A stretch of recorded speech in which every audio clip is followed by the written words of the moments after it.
President Obama has caught heavy criticism in recent months for negotiating with the likes of the Taliban and Iran.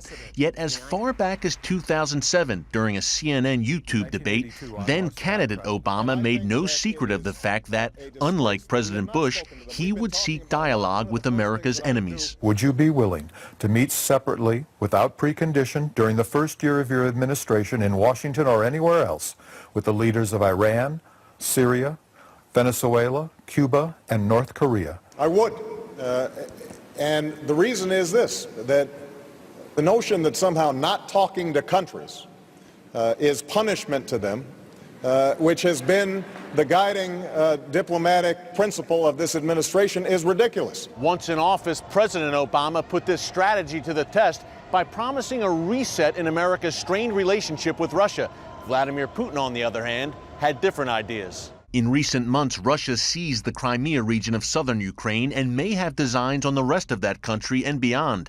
In addition, pro-Russian separatists stand accused of shooting down a Malaysian airliner over eastern Ukraine in July, killing nearly 300 people. The Obama administration has levied sanctions and warnings against Russia, but Putin does not seem to be changing course. We may want to be soft, we may want to repeat the mantra the Cold War is over, but what matters is what he thinks, and we have to play the game on his terms if we're going to win. Michael Rubin is author of Dancing with the Devil: The Perils of Engaging Rogue Regimes.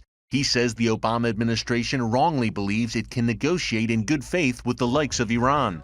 The administration recently announced an extension of nuclear talks with Iran after a deadline passed with the two sides no closer to a deal. In the year before negotiations began, the Iranian economy shrank 5.4%. In order to get the Iranians to the table, we've given them $20 billion in sanctions relief and new investment. Despite ongoing talks with the Obama administration, the Iranian regime continues to sponsor global terrorism and threaten Israel, and cries of death to America remain staples at its rallies. Supporters of the president point out that Ronald Reagan met with Soviet leader Mikhail Gorbachev during the Cold War.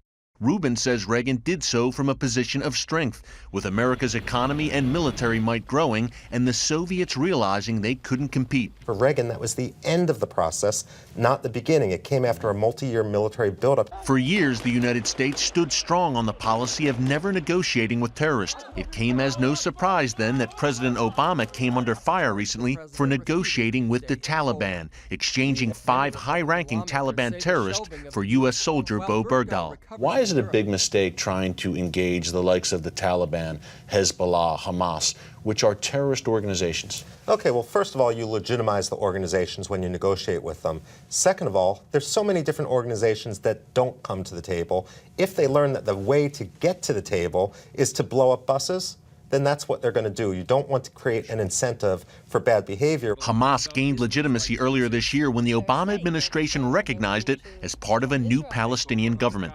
Hamas ignited a war with Israel shortly thereafter, launching thousands of rockets against the Jewish state. Because of the moral relativism that most of the Washington policy community has really engaged in, they can't distinguish between good and evil, and they can't distinguish between a genocidal, hate-infested organization like Hamas and a Western liberal democracy with democratic values like Israel. Sarah Stern is president of the Endowment for Middle East Truth. I'm on Capitol Hill almost every day, and based on what I'm hearing from many members of Congress on both sides of the aisle, they do not want to give money to the Palestinians if the Palestinians are entering into an accord with Hamas. Rubin warns that foreign policy missteps today can have grave consequences down the line. When a president loses political credibility, that gets restored when the next president gets elected. But international credibility, that doesn't get restored. We're going to be picking up the pieces for decades to come. Eric Stakelbeck, CBN News, Washington.